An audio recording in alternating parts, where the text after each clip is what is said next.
السلام عليكم ورحمة الله وبركاته.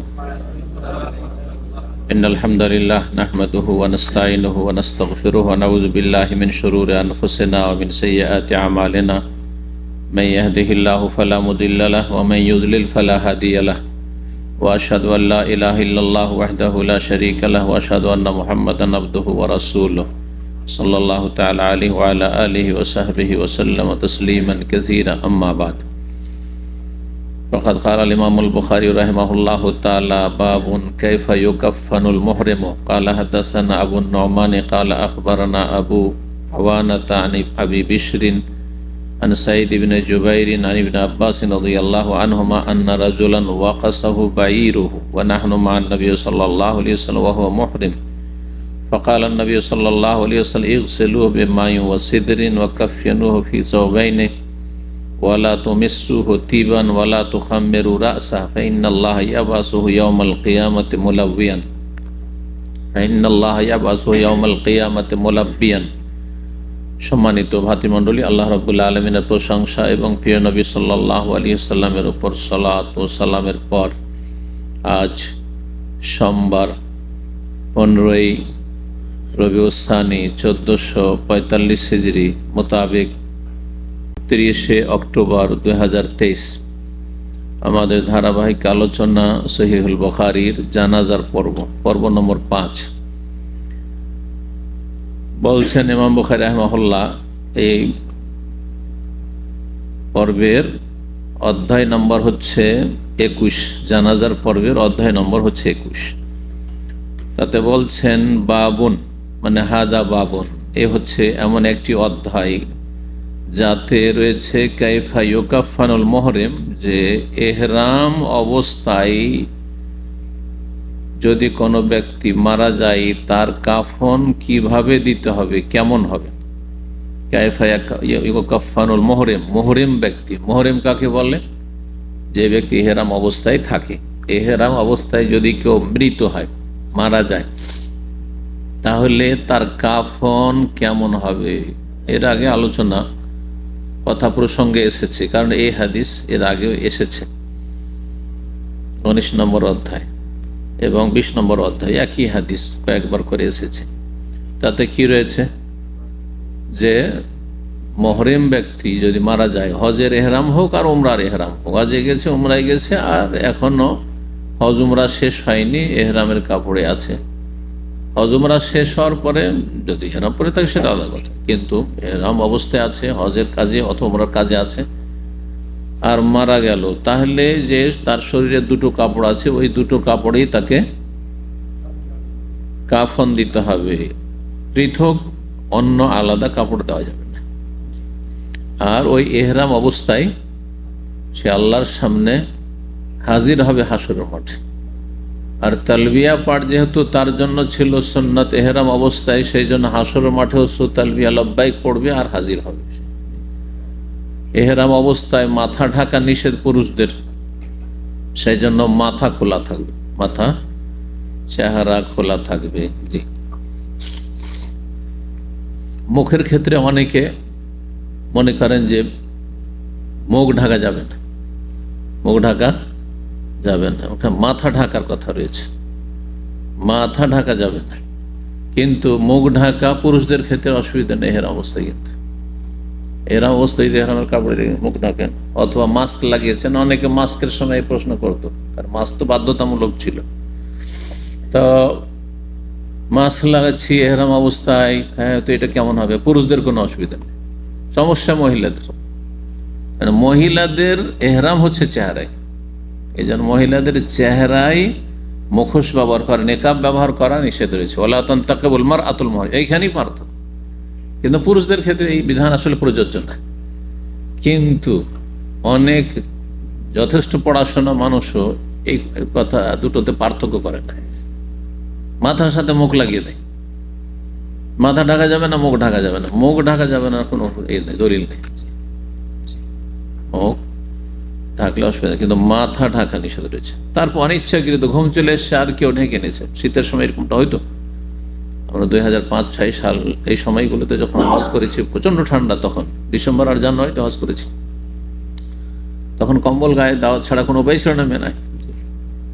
তো অনেক সময় মানুষ মাথা ঢেকে নেই ঘুমের অবস্থায়, আল্লাহ ধরবেন না, লা ইউকাল্লিফুল্লাহু নাফসান ইল্লা উসআহা, তার ক্ষমতার বাইরে ঘুমের অবস্থায় অনিচ্ছাকৃত, এর কোনো অসুবিধা নেই।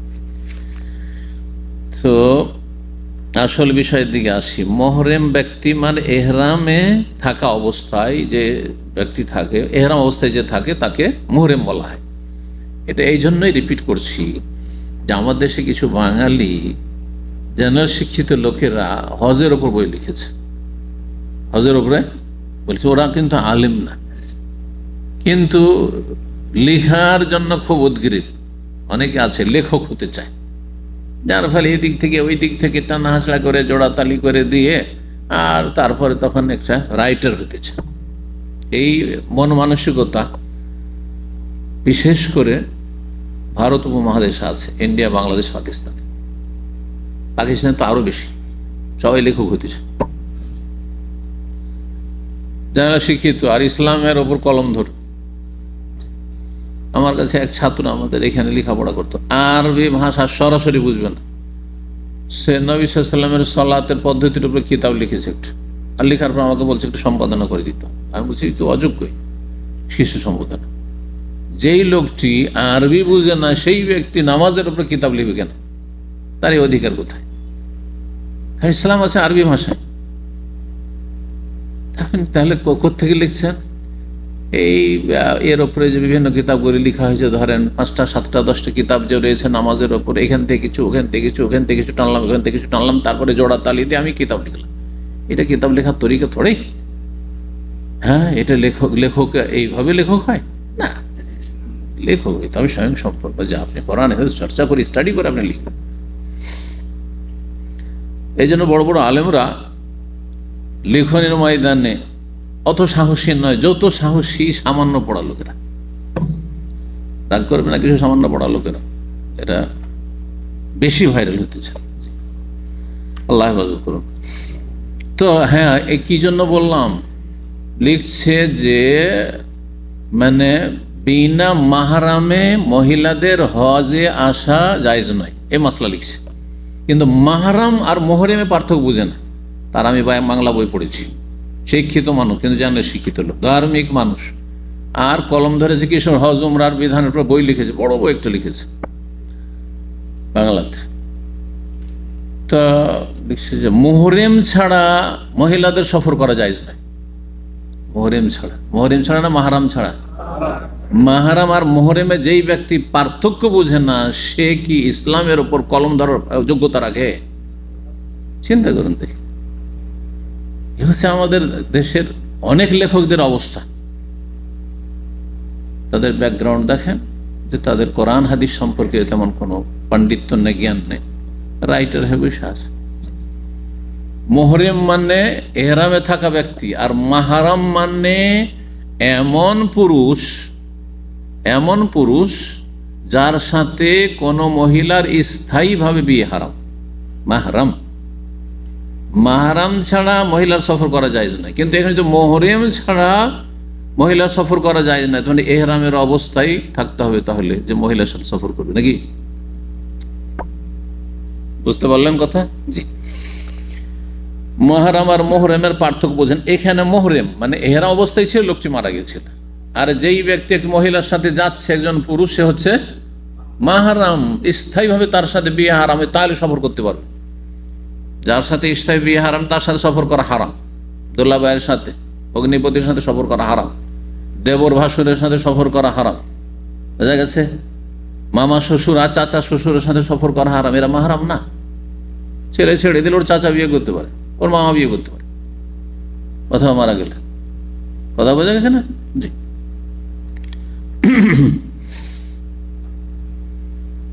তো হাদিসে আসি 1267 নম্বর হাদিস। এহরাম অবস্থায় কেউ যদি মারা যেত তার কাফন কেমন হয় এই মর্মে ইবনে আব্বাস রাদিয়াল্লাহু তাআলা আনহু বর্ণনা করেছেন, আন্না রাজুলান ওয়াকাসাহু বাইরুহু, জনৈক সাহাবীকে তার উটে আছাড় দিয়ে ফেলে তার ঘাড় মুচড়িয়ে দিয়েছিল। ওয়াকাস মুচড়িয়ে দিয়েছিল, ঘাড়ে পা দিয়ে চেপে দিল, মেরুদণ্ডের হাড্ডি শেষ, মেরে দিয়েছিল। উট এরকমই বিদ্বেষী পশু।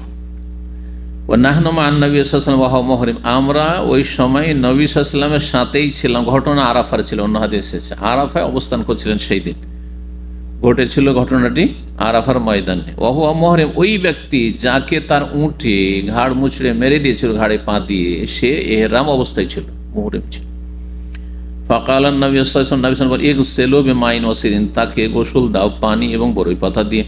ওয়াকাফিনু ফি সাওবাইনে, দুই কাপড়ে তার কাফন দাও। অন্য রিওয়ায়াত কাফিনু ফি সাওবাই, তার দুই কাপড়ে, ওইটা আরো বেশি স্পষ্ট। অন্য দুই কাপড়ে নয়, বরং তার গায়ে যে দুটো কাপড় আছে ইহরামের, ওই দুটো কাপড়ে তার কাফন দিতে হবে, তিনটি তাহলে তার ক্ষেত্রে হবে না। ওয়ালা তোমেসু হতিবান, তাকে আতর সুগন্ধি স্পর্শ করায়ও না, আতর লাগাবে না গায়ে। অথচ মাইয়াতকে গোসল দেওয়ার পরে আতর লাগানো সুন্নাত। ওয়ালা তো খাম্মেরু রাসাহু, তার মাথা ঢাকিও না, আসলে চেহারা ঢাকিও না, মাথা ঢাকিও না। ফাইনাল্লাহ ইয়াবাসুহু ইয়াউমাল কিয়ামাতি মুলাব্বিয়ান, কেন এই দুই কাপড়ে আবার সুগন্ধি লাগানো যাবে না? কারণ ইহরাম অবস্থায় সে যেহেতু আছে, তারপরে তার মাথা ঢাকা যাবে না, কারণ সে ইহরাম অবস্থায় আছে। কারণ আল্লাহ তাকে উঠাবেন কিয়ামতের দিবসে মুলাব্বিয়ান, তালবিয়া পাঠরত অবস্থায়, লব্বাইক আল্লাহুম্মা লব্বাইক করতে থাকবে। তো মুহরিমের কাফন দুই কাপড়ে হয়, তার শরীরে যে দুই কাপড় আছে। 1268 নম্বর হাদিস, ইবনে আব্বাস রাদিয়াল্লাহু তাআলা আনহুমা থেকে বর্ণিত, কালা, তিনি বলছেন, কানা রাজুলুন ওয়াকিফান মান নবী আরাফাতা, জনৈক ব্যক্তি নবীর সাথে অবস্থান করেছেন আরাফার ময়দান। ওই হাদিসটি দেখেন বিস্তারিত চলে আসে, আরাফার ময়দান ঘটনা। ফাওয়াকান রাহিলাতি, তার বাহন থেকে, উটের পিঠ থেকে সে পড়ে যায়।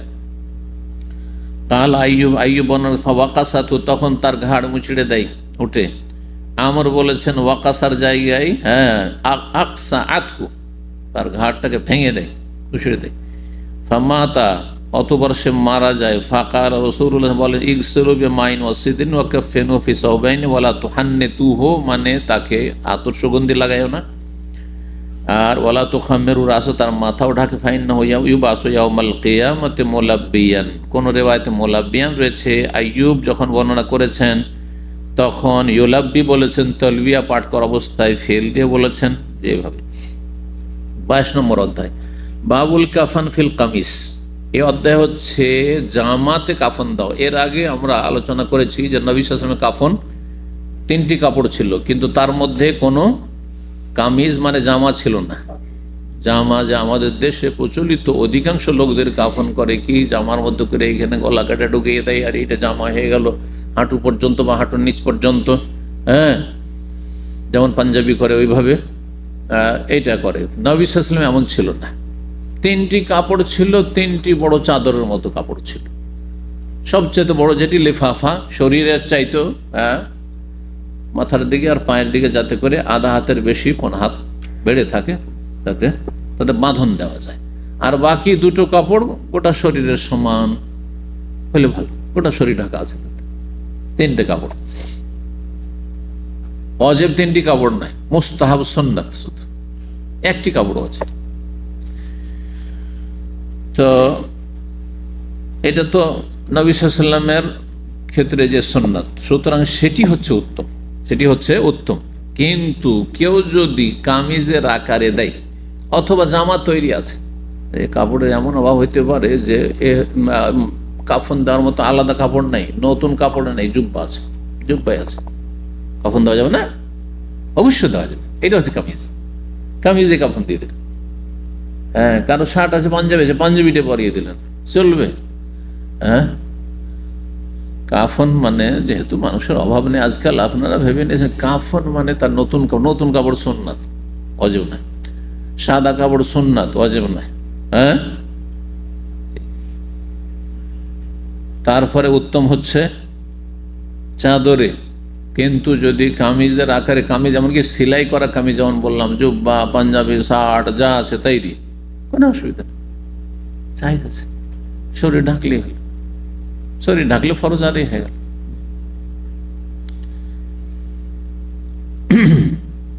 বলছেন যে কাফন, এই অধ্যায় হচ্ছে কাফন দেওয়া কিসে, ফিল কামিসে, কামিজকে সদকে আমরা জ বলি, যার ফলে কি হয়ে গেছে, কামিজ হয়ে গেছে। আমরা কি বলি, কামিজ বলি না, কিন্তু কামিজ বলি, বলি না।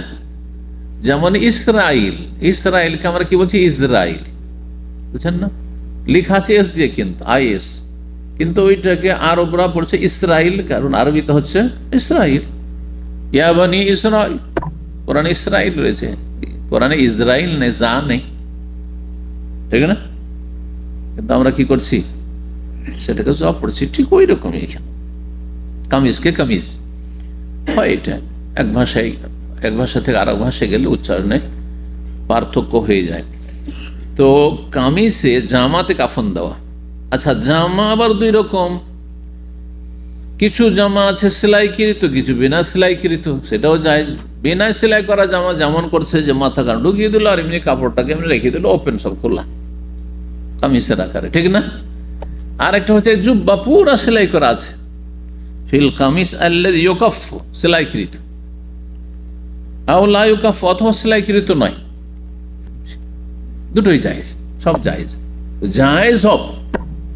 কামিজে জায়েজ, কিন্তু উত্তম হচ্ছে লম্বা লম্বা চাদর, গোটা শরীর ঢাকা, 3টা চাদর। আবার কামিজ আবার সেলাই করা হইতে পারে, বিনা সেলাই করা হইতে পারে। যেমন লুঙ্গি হয়, লুঙ্গি সেলাই করা হয়, বিনা সেলাই করা হয়। সেলাই করা লুঙ্গি হইলে আপনার বাঙালি লুঙ্গি আর উত্তর ভারতের লুঙ্গি, আর যদি বিনা সেলাই লুঙ্গি হয় তাহলে কেরালা মাদ্রাস লুঙ্গি, দক্ষিণ ভারতের লুঙ্গি।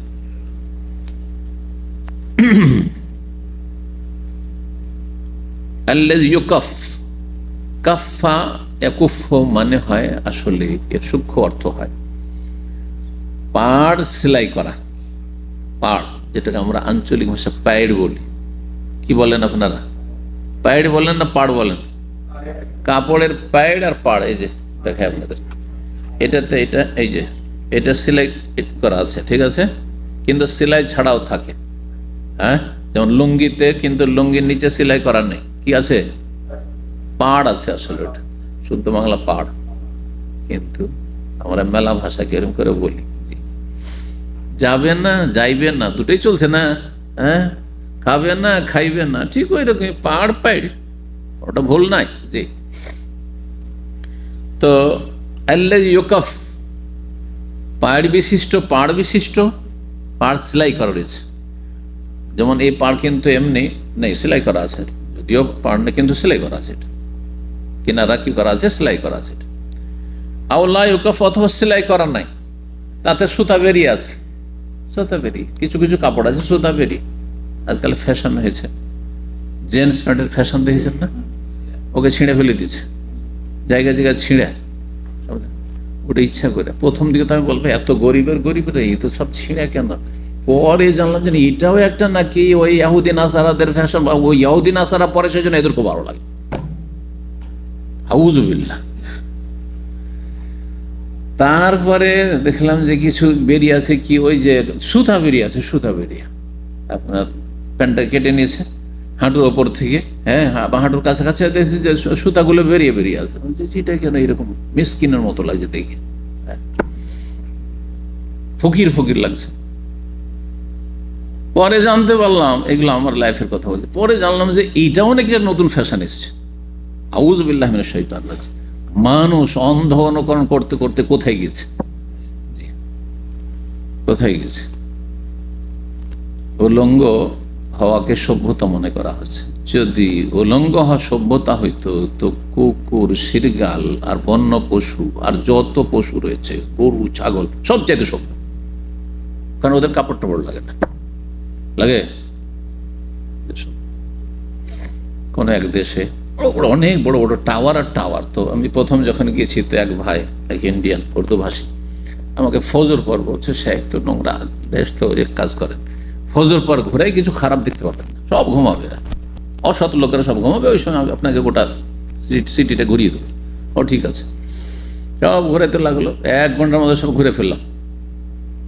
তারপর ওই টাওয়ারগুলো যেটা, যাতে 50 থেকে 100, 120 তলা সব টাওয়ার চারিদিকে, বলছে এগুলোতে কে থাকে, বলছে রসিকতা করে আমাকে, বলছে এগুলোতে কে থাকে জানেন না, কে থাকে।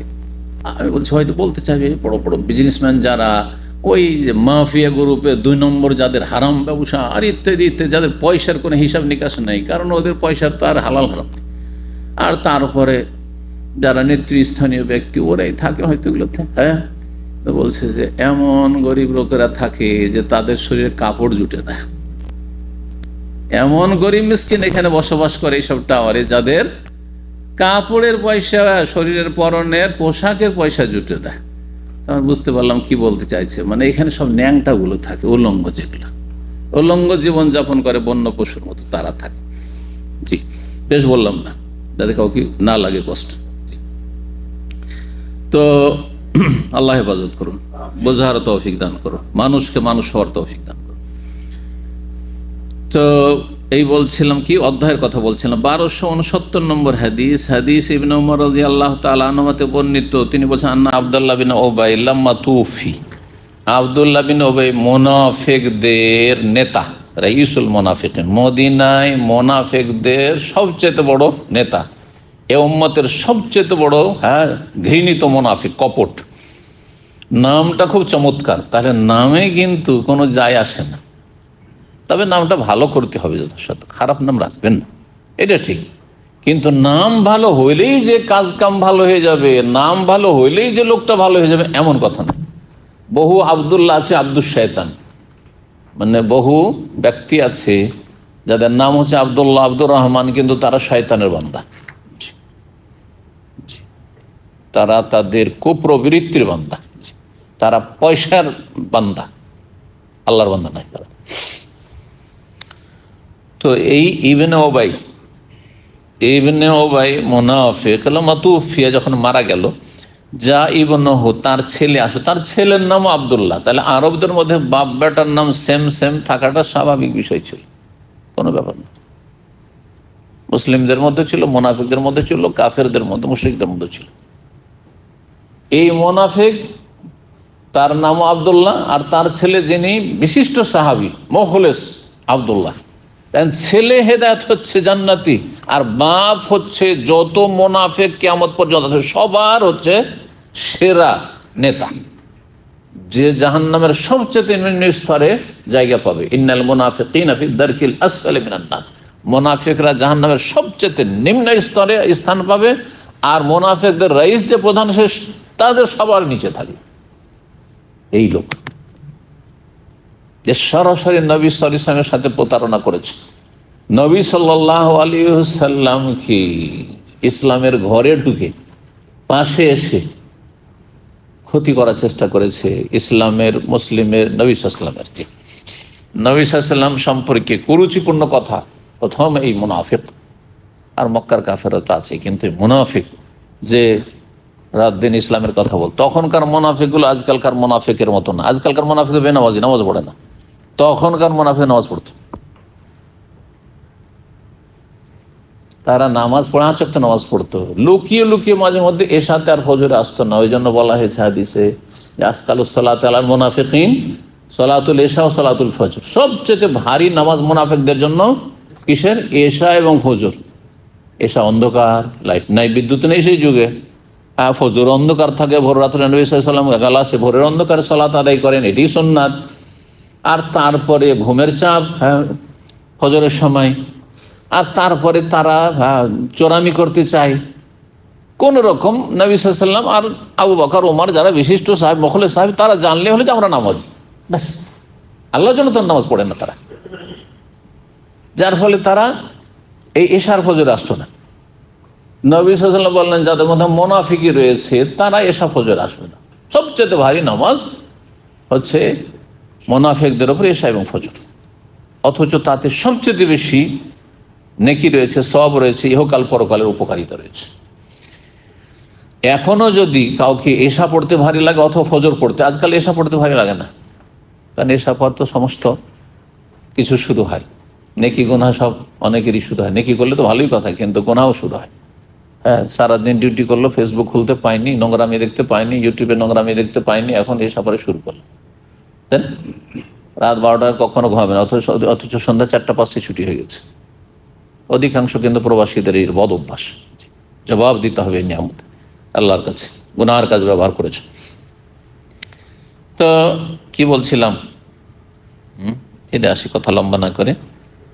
আব্দুল্লাহ বিন ওবাই যখন মারা গেল, তার ছেলে আব্দুল্লাহ তিনি আসলেন নবী সাল্লাল্লাহু আলাইহি ওয়াসাল্লামের কাছে, মুখলিস সাহাবী। ফাকার এসে বলেন, আতিনি কামিসাকা ওয়া কাফিয়ানু ফি ইয়া রাসূলুল্লাহ, হে আল্লাহর রাসূল, আপনার জামাটা যদি আপনি দিতেন আমাকে, আমার বাপ মারা গেছে, ওকে আমি কাফন দিতাম আপনার জামাটা। হতে পারে যে তাতে যদি আমার বাপের আযাব একটু হালকা হয়। আযাব তো শেষ হবে না, কারণ সে মুনাফিক। আর আকীদার বিশ্বাসের মুনাফিক না, যে আমলের মুনাফিক। আমলের মুনাফিক মুসলিম, আমলের মুনাফিক দুই রকম।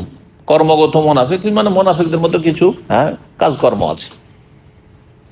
ধান নিলে হাত ভারী, কথা বলে মিথ্যা বলে, কথা বলে অশ্লীল কথা, গালাগালি করা পছন্দ করে, আর এই ধরনের যে সব স্বভাবগুলি রয়েছে, অদা করে অদা ভঙ্গ করে ইত্যাদি ইত্যাদি, সব এই ধরনের মেলা আরও রয়েছে।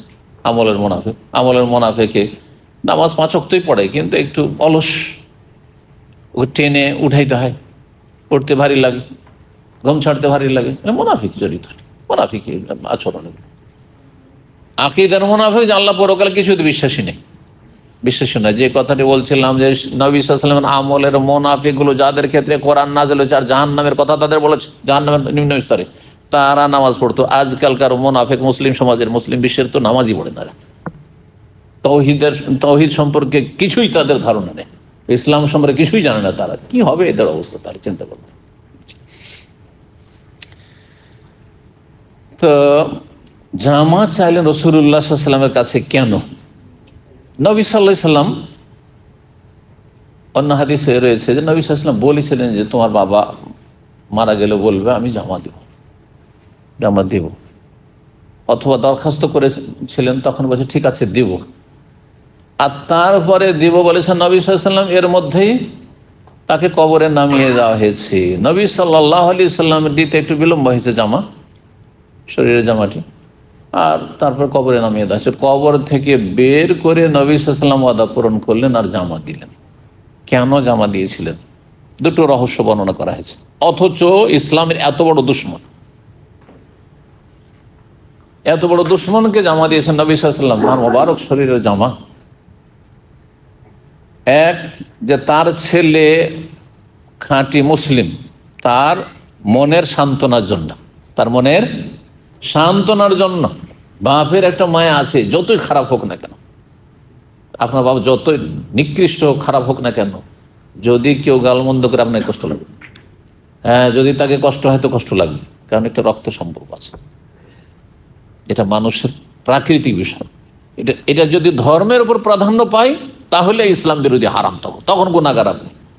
কিন্তু ইসলামের উপর যদি প্রাধান্য না পায়, প্রাকৃতিক ভালোবাসা, তাহলে এটা জায়েজ, কারণ এটাতে নিরুপায় মানুষ। প্রাকৃতিক ভালোবাসা এটা নেকিরও কাজ না, গুনাহরও কাজ না। শোনেন, এটা ভালো করে শোনেন, প্রাকৃতিক ভালোবাসা নেকিও না, গুনাহও না। যদি ইসলামের উপর প্রাধান্য না পায়, ইসলামের উপর যদি প্রাধান্য পায় তখন গুনাহর কাজ হয়ে যায়।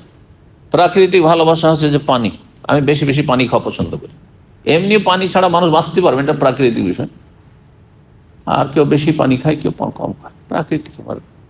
টান একটু পানি দিই, নেকিও নেই, গুনাহ নেই। আছে বেশি পানি খাবে নেকি আছে নাকি? না, কিছু। প্রাকৃতিক ভালোবাসা হচ্ছে বাঙালি মানে ভাত, আর বাঙালি মানে ইলিশ মাছ, আর কিছু বাঙালি আছে পন্তা ভাত। প্রাকৃতিক বিষয়, নেকিও নেই, গুনাহ নেই, নেকিও নেই, গুনাহ নেই। কি বোঝা গেল? জি, এইরকমই প্রাকৃতিক ভালোবাসা, বাপের সাথে, মায়ের সাথে, রক্তের সাথে, এইসব প্রাকৃতিক ভালোবাসা। সে ভালো হোক আর মন্দ হোক, এটাকে আপনি উড়িয়ে দিতে পারবেন না। প্রাকৃতিক ভালোবাসা হচ্ছে দেশের সাথে, জন্মভূমির সাথে, দেশের বর্ডারের সাথে নয়। আসলে হচ্ছে এটা তো জাতীয়তা পরে এলো, কিন্তু যেই জায়গার সাথে আপনি সম্পর্কিত, জন্মভূমি, আপনার ডিস্ট্রিক্ট, আপনি আপনার 64টা ডিস্ট্রিক্টের মধ্যে আপনার ডিস্ট্রিক্ট অবশ্যই বেশি ভালোবাসেন। তার মধ্যে আপনার ডিস্ট্রিক্টে এতগুলি থানার মধ্যে আপনার থানাটাকে বেশি ভালোবাসেন, আপনার গ্রামটাকে অন্য গ্রামের তোর পাশের গ্রামের তুলনায় বেশি ভালোবাসেন। এটা কার মধ্যে নেই? সবার মধ্যে আছে। এটা প্রাকৃতিক ভালোবাসা, মাহাব্বাতুন তাবঈয়া, ওলামারা বলেছে। এতে নেকিও নেই, গুনাহ নেই। কিন্তু এটা যদি আবার আপনার ইসলামের প্রাধান্য পায় তখন গুনাহগার আপনি। তার মানে আপনার গ্রামকে, আপনার ডিস্ট্রিক্টকে এত বেশি ভালোবাসেন যে পাশের ডিস্ট্রিক্টের লোক যদি ধার্মিক হয় তবুও তার সাথে সে মহব্বত নাই। কিন্তু আপনার গ্রামের, আপনার ডিস্ট্রিক্টের সাথে যদি চোর হয়, হ্যাঁ, আর যদি খুনিও হয়, লুচ্চাও হয়, বেনামাজি কাফের হিন্দুও হয়, তারপরে তার সাথে আপনার একটা টান আছে, তাহলে তখন আপনি মুসলিম না, তা আপনার সমস্যা আছে ইসলাম।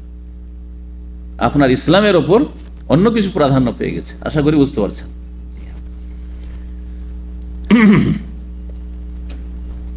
আল্লাহর সাথে, রসুলের সাথে আমাদের দ্বীনি ভালোবাসা, দ্বীনি ভালোবাসা। এই দ্বীনি ভালোবাসা আর প্রাকৃতিক ভালোবাসা দুটোর দ্বন্দ্ব হলে কোনটা প্রাধান্য পাবে? ধর্মীয় ভালোবাসা, ইমানি ভালোবাসা, তাহলে আপনি মুসলিম। আর যদি ওখানে দেখা যায় যে না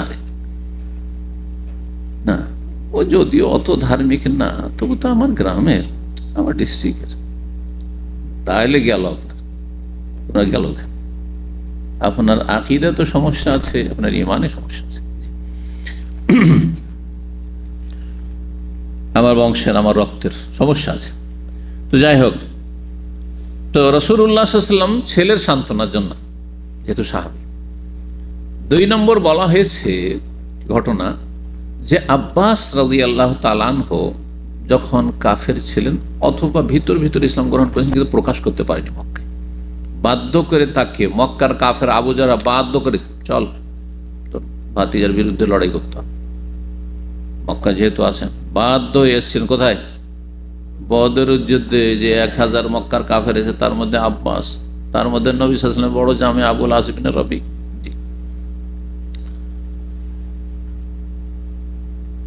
আসার পরে যখন যুদ্ধ শুরু হলো, প্রথমখানে তারা বন্দী হয়ে গেলেন।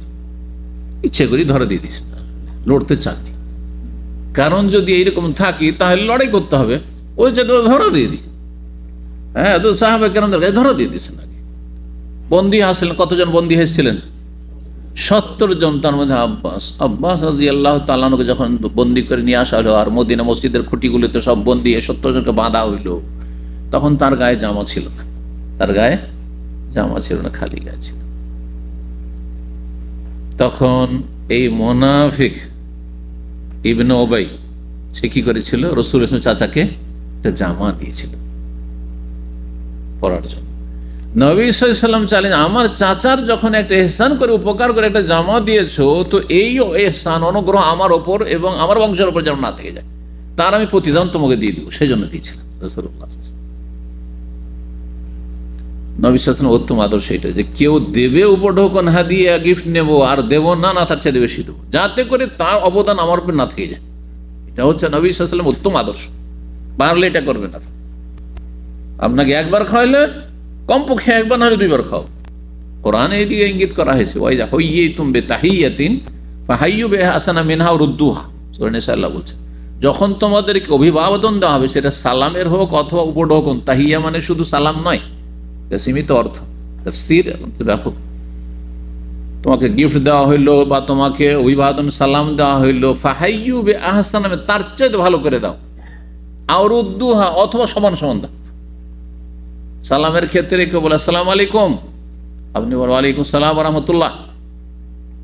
যেন বলছে আসসালামু আলাইকুম ওয়া রাহমাতুল্লাহ, আপনি বলেন ওয়ালাইকুম আসসালাম ওয়া রাহমাতুল্লাহ ওয়া বারাকাতুহু। আচ্ছা, যদি অবরকাতু পর্যন্ত বলে দেব, আসসালামু আলাইকুম ওয়া রাহমাতুল্লাহ ওয়া বারাকাতুহু, তো কি করবেন আপনি? আর সমান সমান না, ওর চাইতে আর একটা তরিকা আছে। সমান সমান তো করবেন এখানে, আর একটা তরিকা আছে, আমি করি ওইটা। কি খবর, কেমন আছেন, ওইটা ওর চাইতে বেশি করে দিলাম। ও সালাম দিয়েছে, আমি সালামের উত্তর দিয়ে দিলাম, সমান সমান তো হয়ে গেল, ঠিক না? আর তারপরে কেমন আছেন, ভালো আছেন, বেশি হয়ে গেল, ঠিক না? কিন্তু আমি যদি জিজ্ঞাসা না করি, তাহলে সমান সমান, সমান সমান করা যায়, কিন্তু বেশি করা হচ্ছে।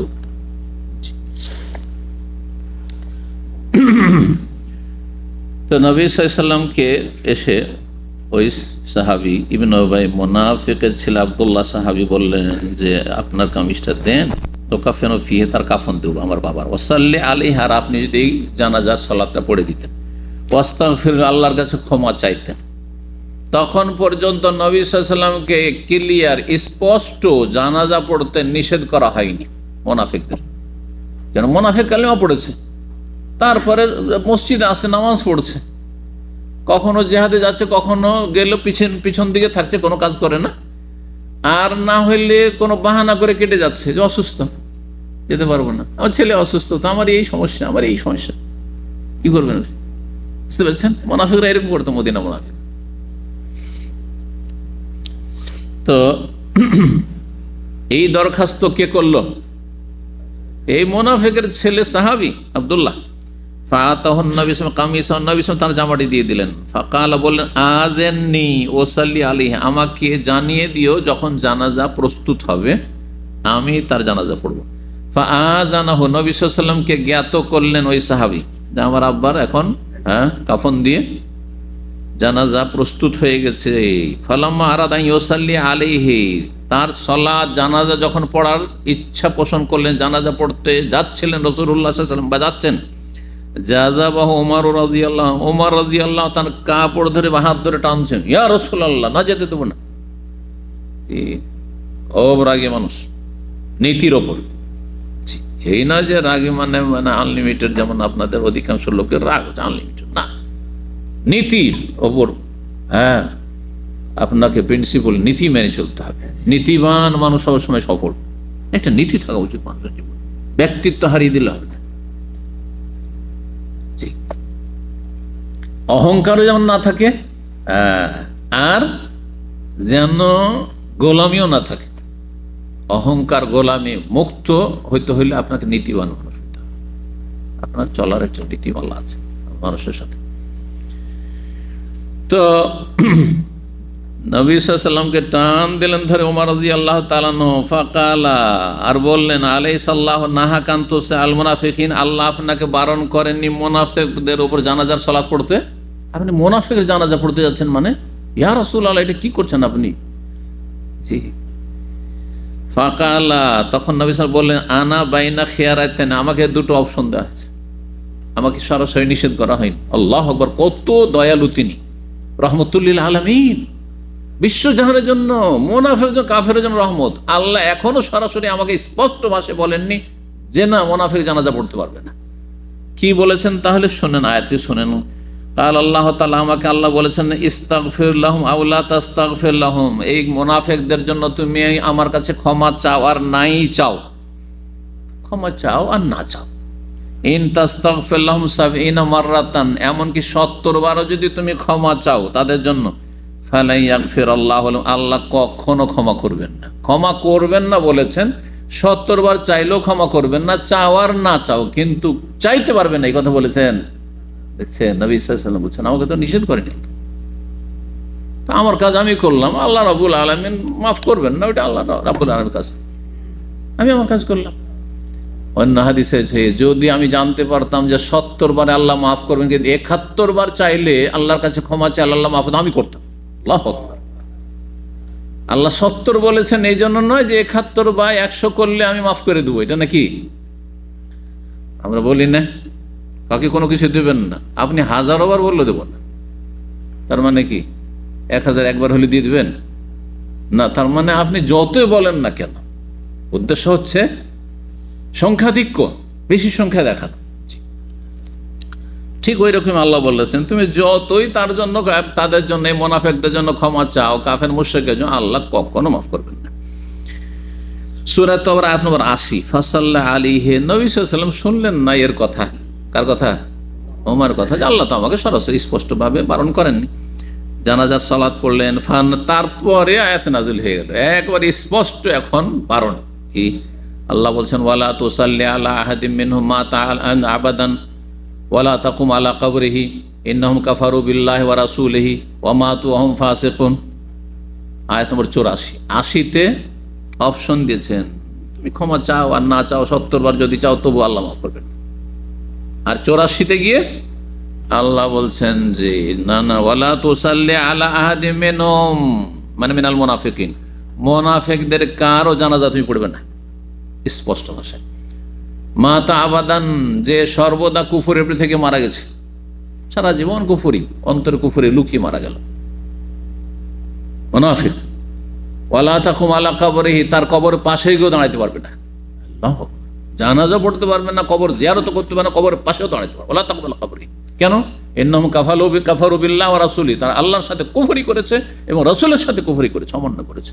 ওয়া মাতুহুম ফাসিক, তারা বড় ফাসিক হয়ে মারা গেছে। বড় ফাসিক মানে কাফের, ফাসিক মানে মুসলিম স্যার পাপিষ্ট নাই, শুধু বড় পাপিষ্ট হয়ে মারা গেছে। ফাসিক দুই রকম, ফিসকে আকবর, ফিসকে আসগর, যেমন নেফাকে আসগর আর নেফাকে আকবর, ওই রকম কুফরে আকবর, কুফরে আসগর, শিরকে আকবর, শিরকে আসগর, সবগুলির কিন্তু বড় ছোট ভাগ আছে।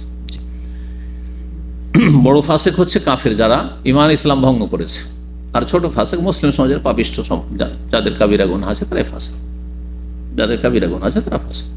কাবিরা গুনাহ না থাকলে, ছোট গুনাহ থাকলে ফাসেক নয়।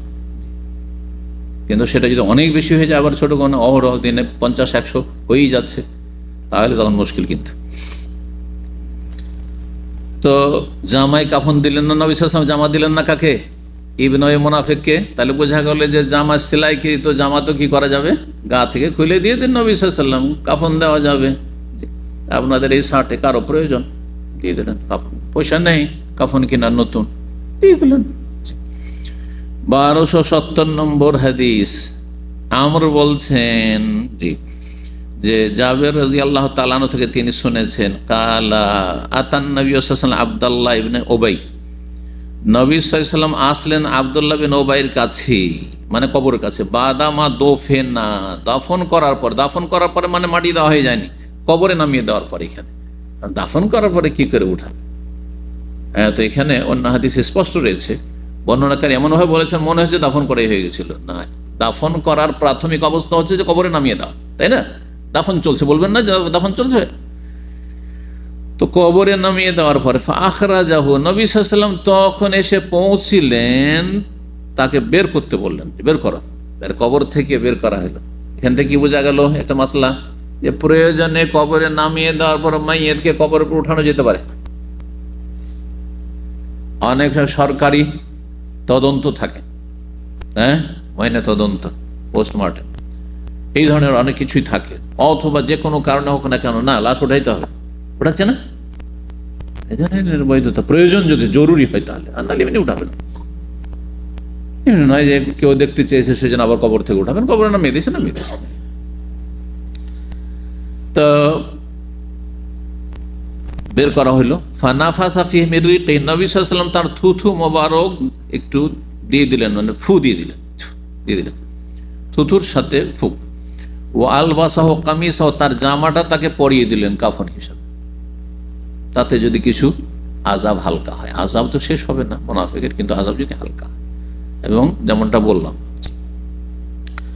এই রহস্য, দুটো রহস্যের কোন একটি রহস্য অথবা দুটোই রহস্য ছিল সেখানে, সেই জন্য নবী সাল্লাল্লাহু আলাইহি ওয়াসাল্লাম তার জামা মুনাফিককে দিয়েছেন। এখানে আরেকটি শিক্ষা, আমাদের মধ্যে উদারতা থাকতে হবে। কাফের মন, ইসলামের দুশ্মনের সাথেও উদারতা থাকতে হবে। সমাজে অনেক পাপী লোকেরা রয়েছে, তাদের সাথে উদারতা, মানে এমন সংকীর্ণতা না থাকে, একেবারে সংকীর্ণ, অন্তরটাকে এত সংকীর্ণ করে নেওয়া, এটা দাওয়াতি ক্ষেত্রে আপনার ফলপ্রসূ নয়, ক্ষতি করবে। আপনার গ্রামে অধিকাংশ বেনামাজি, তাদের সাথে যদি আপনি দুর্ব্যবহার করেন বা শক্ত আচরণ করেন, হেদায়েত করতে পারবেন? কখনো পারবেন না। কিন্তু নরম ব্যবহার করলে পারবেন তাদের সাথে। নুন খেলে গুণ গাইবে, খাওয়ান কিছু, যাকে যেরকম ভাবে হেদায়েত করা সম্ভব হয়, কাউকে ভালো ভাষা দিয়ে, কাউকে পয়সা দিয়ে, কাউকে আর কিছু উপকার দিয়ে, কাউকে শ্রম দিয়ে, কাউকে একটা সৎ পরামর্শ দিয়ে। হ্যাঁ, না না না, যা বেনামাজি কোথাকার, তোমার সাথে আমার কোনো কথা নেই, হেদায়েত হবে না? না হবে না। উদারতা, অন্তরটা অনেক বড় হইতে হবে। কত বড় অন্তর, যে এত বড় দুশ্মনকে নিজের জামা খুলে দিচ্ছে, বাবা যায় আমি এই জুব্বা খুলে দেবো আমার দুশ্মনকে। চিন্তা করুন তো দেখি, ইসলামের দুশ্মনকে। আল্লাহ তৌফিক দান করেন। কিন্তু আবার কাফেরদের সাথে মিত্রতা উদ্দেশ্য, নিয়ত কিন্তু এখানে, যদি উদ্দেশ্য থাকে যে কাফেরদের সাথে দোস্তি করা, মুসলিমকে দিতে পারছেন না আর কাফেরকে বিয়ে শাদিতে খাতির, দাওয়াত, ইনভাইট, তাদের সাথে বন্ধুত্ব বাড়ানো, তখন হারাম। কারণ কাফের সাথে, আল্লাহর দুশমনের সাথে বন্ধুত্ব হারাম। আপনার এখানে নিয়তটা কি আছে দেখতে হবে। দাওয়াতি উদ্দেশ্য আছে, হ্যাঁ, ইসলামী আকৃষ্ট করার উদ্দেশ্য আছে, না তাদের গোলামি করার উদ্দেশ্য আছে। 23 নম্বর অধ্যায়, বাবুল কাফানে বেগাইরে কামিজ। এই অধ্যায় হচ্ছে বিনা জামাতে কাফন দেওয়া। আগেটা তো যে জামা, আর সেটা সেলাইকৃত হোক আর বিনা সেলাইকৃত দুই রকমই। আর এখানে বিনা জামাতে, জামা নাই, শুধু 3টা কাপড়ই দিয়ে দিলাম, চাদর দিয়ে দিলাম। 1271 নম্বর হাদিস মায়েশা রাদিয়াল্লাহু তাআলা আনহা থেকে বর্ণিত, কালা, তিনি বলছেন কুফিনান নবী ফি সালাসাতি আসওয়াবিন, নবী সাল্লাল্লাহু আলাইহি ওয়াসাল্লামকে কাফন দেওয়া হয়েছে 3টি কাপড়ে। কাপড়গুলি ছিল সাহুলিন, সাহুল কুরসুফিন, সুতি এবং ইয়ামানি কাপড় ছিল। সাহুল একটি গ্রাম ইয়ামানের, বর্তমানে ইয়ামান না, অন্য রেওয়ায়তটি রেওয়ায়ত আরো স্পষ্ট করে নজরানিয়া, নজরান বাহা এলাকাগুলিকে প্রাচীন যুগে 1400 বছর আগে ইয়ামান বলা হয়। কাবার দক্ষিণ দিকে যতগুলি এলাকা, এগুলোকে কি বলে, তাইফের পিছন দিক চলে গেলে, তাইফের পরে ওই দিক চলে গেলে ওগুলোকে কি বলা হইতো, ইয়ামান বলা হইতো। কাবার ডান দিকে, কাবার বাম দিকে শাম, আর কাবার ডান দিকে হচ্ছে ইয়ামান। এই যে ইয়ামিন থেকে, ইয়ামিন মানে কি, ডান, ইয়ামিন, তো ইয়ামান, ইয়ামিন। তো এই নজরান এলাকাতে একটি গ্রাম ছিল সাহুল নামক গ্রাম, সেই গ্রামে তৈরি হতো। যদি সাহুল সিনে ফাতাহ দিয়ে জাবার দিয়ে পড়া হয়, আর কেউ কেউ সহুল পড়েছেন। সহুল যদি পড়া হয়, সহুল মানে হচ্ছে একেবারে খালিস সাদা, মানে একদম ধবধবে সাদা। ওদের সাদা দুই রকম আছে, একটা হালকা সাদা, একটা একদম সাদা, তাই না? তো সাদা কাপড় ছিল নবী সাল্লাল্লাহু আলাইহি ওয়াসাল্লামের কাপড়। লাইসা তো সাদা সুন্নাত, লাইসা ফিহা কামিজ, তাতে কোনো জামা ছিল না। তো বিনা জামাতে নবী সাল্লাল্লাহু আলাইহি ওয়াসাল্লাম কাফন দেওয়া হয়েছে, চাদর, 3টাই চাদর। ওয়ালা আমামা, পাগড়িও ছিল না। এটি বেশি উত্তম। 24 নম্বর অধ্যায় বাবুল কাফানে বেলা আমা, এই অধ্যায় হচ্ছে কাফন দেওয়া বিনা পাগড়িতে। কাফনে আবার পাগড়ি বাঁধবেন, যে আমাদের হুজুরে কি বলা, পীর সাহেব মারা গেছে, এটা কিন্তু পাগড়ি পরে তো নামাজ পড়তো, তো ওর পাগড়ি দিয়ে দিই না, পাগড়ি সুন্নাত নেই।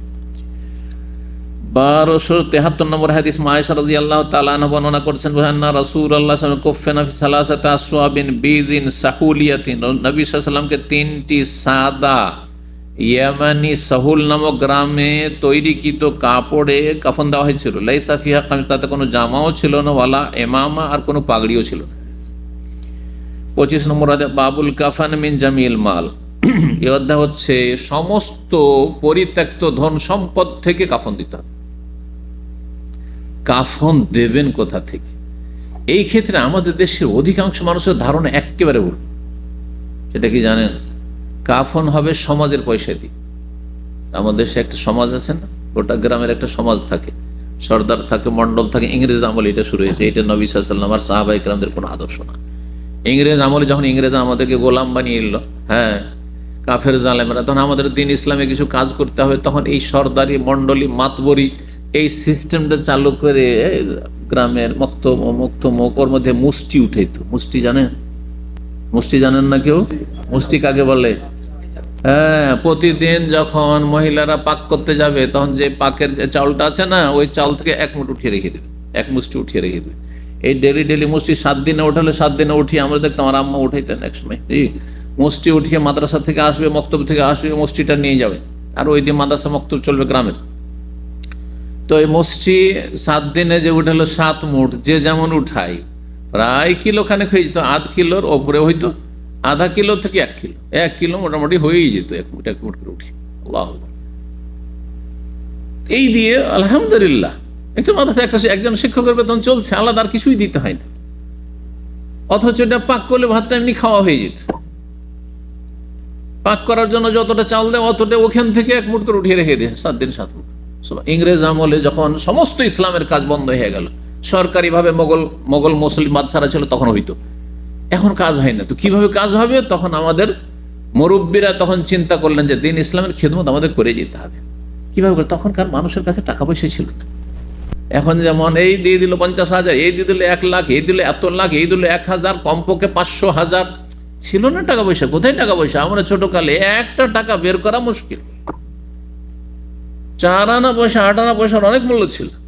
এত সহজ ছিল না পয়সা, কারণ অধিকাংশ লোক ছিল কৃষি নির্ভরশীল, চাষবাস করে, ওই ধান দিয়েই সবকিছু। আমরা ধান দিয়ে আইসক্রিম খেয়েছি গ্রামে, ওই পাট দিয়ে আইসক্রিম খেয়েছি, পাটের বোঝা নিয়ে সারাদিন ও আইসক্রিম বিক্রি করে যাচ্ছে বক্স নিয়ে।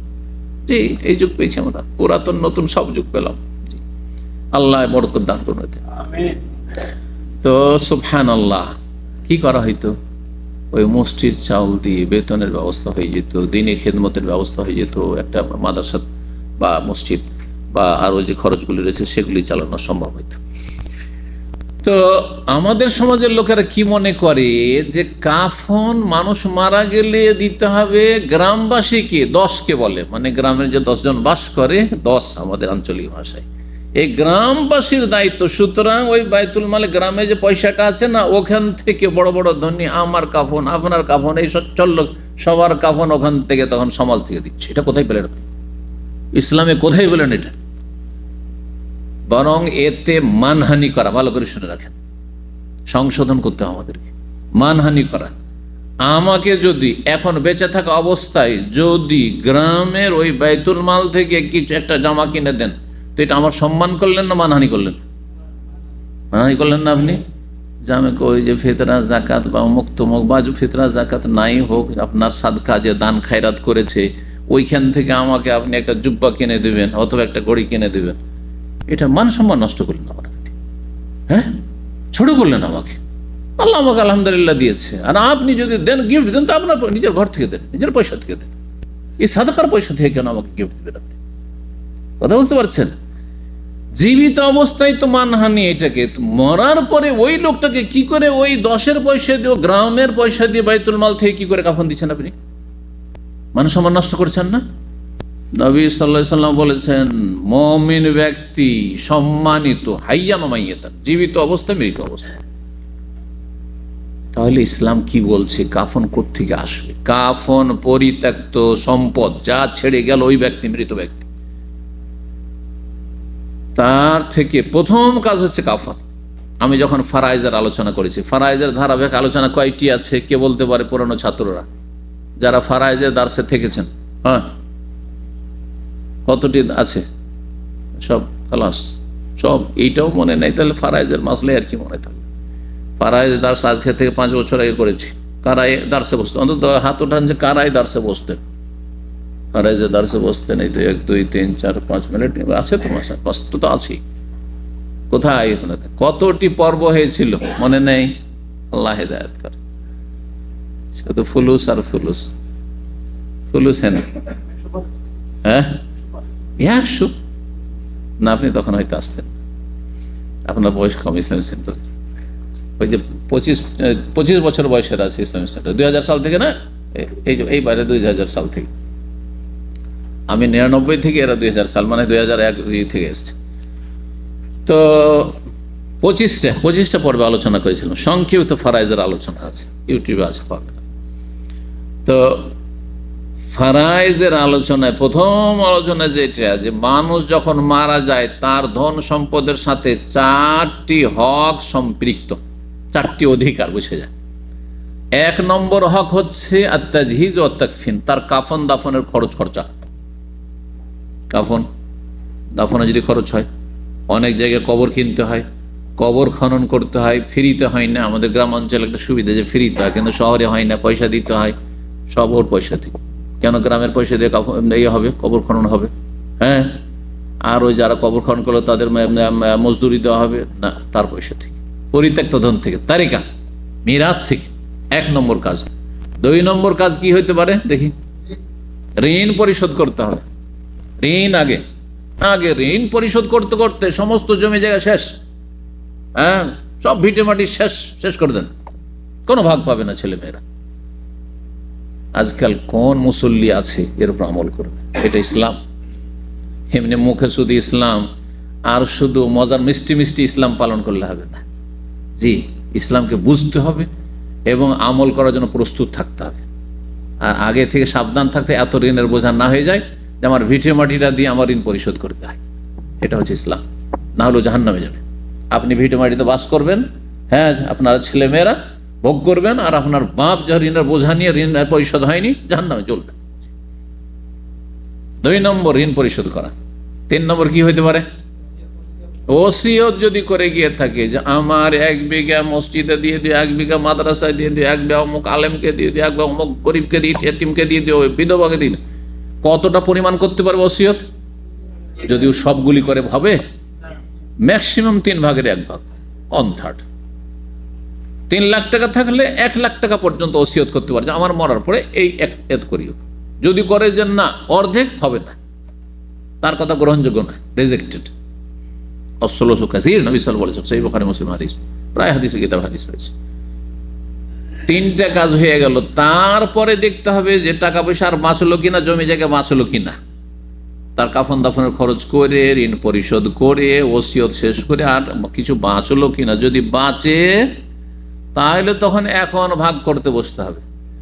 আর আগে কোনো মানুষ মারা যাওয়ার সাথে সাথেই তার পকেট তলাশ করে যে এটিএম কার্ডগুলো কোথায় আছে, আর এটিএম কোন ব্যাংকে কত টাকা আছে দেখ রে, তাড়াতাড়ি দেখ। এখনো লাশ দাফন হয়নি, আগেই, কারণ সব এগুলো দখল করতে হবে। কোথায় আপনাদের হক বসেছে? 4 নম্বরে আছেন আপনার ছেলে মেয়েরা, 4 নম্বরে আছেন। 1 নম্বর, 2 নম্বর, 3 নম্বর পার করার পরে ইসলাম তো সহজ বিষয় নয়, মানলে খুব সহজ, কোনো ব্যাপার না। তার ধন সম্পদ, আপনার ধন সম্পদ ছেলে মেয়ের জন্য করেছেন, নিজের জন্য আগে করেছেন, নিজের জাহান্নাম থেকে বাঁচার জন্য। তার ধন সম্পদ দিয়ে সে ঋণ পরিশোধ করবে, তার ধন সম্পদ দিয়ে তার কাফন দাফন হবে, তারপরে তার ধন সম্পদ যদি ওসিয়ত করে থাকে তো ওসিয়তের বাস্তবায়ন হবে, তারপরে ধন বাঁচলে আপনার নেন, না হলে না নেন।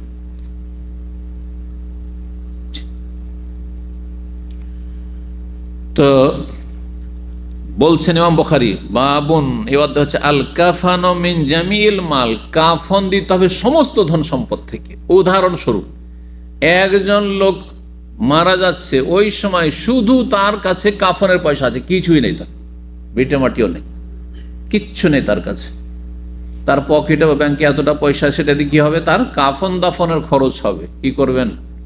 বলছে কাফন দাফন করেন। তারপরে 0, ঋণ পরিশোধের ব্যবস্থা নেই, ছাড়েন। 2 নম্বরে ছিল এটা। আগে কাফন, তার গা ঢাকতে হবে, তার মান ইজ্জত আগে ঢাকতে হবে, শরীরের কাপড়টা আগে। 2 নম্বরে ঋণ।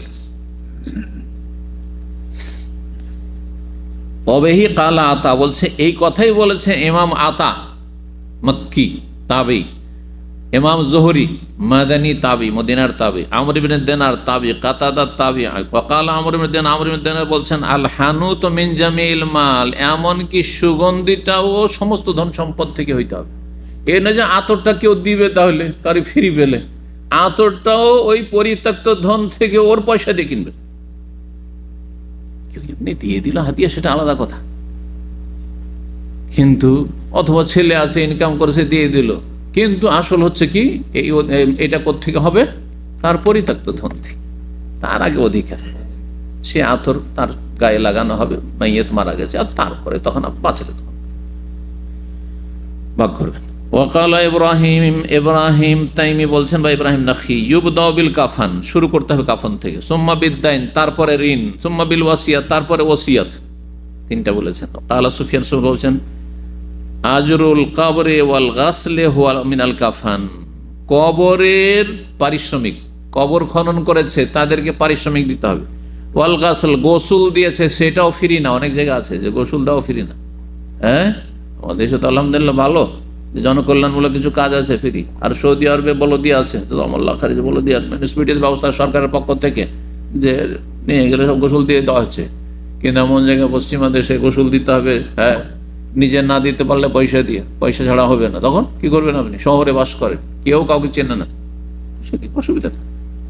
এগুলো সব কাফনে অন্তর্ভুক্ত, অর্থাৎ এগুলো করার পরে তখন 2 নম্বর কাজ হচ্ছে ঋণ পরিশোধ।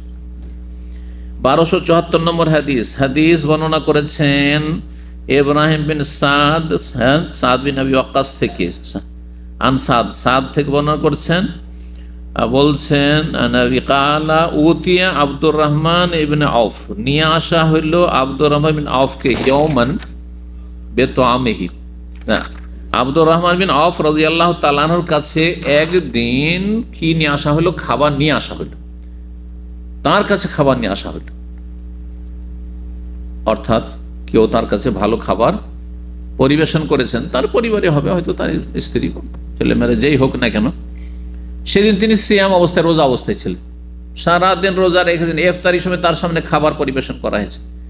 তারপর হঠাৎ করে মনে পড়ে গেল শহীদদের মর্মান্তিক ঘটনা, কি দুঃখ কষ্ট তাদের উপর দিয়ে গিয়েছে, আর কত কষ্টে তারা জীবনযাপন করেছে, আর ইসলামের খেদমত করেছে, তাদের কাফন জোটানো সম্ভব ছিল না। বলছেন তখন হঠাৎ করে মনে পড়ে যায় খাবার সামনে, কোতেলা মুসাব বিন উমাইর, মুসাব বিন উমাইর রাদিয়াল্লাহু তাআলা আনহু শহীদ হয়েছেন, নিহত হয়েছেন। কোথায়? ওহদের যুদ্ধে।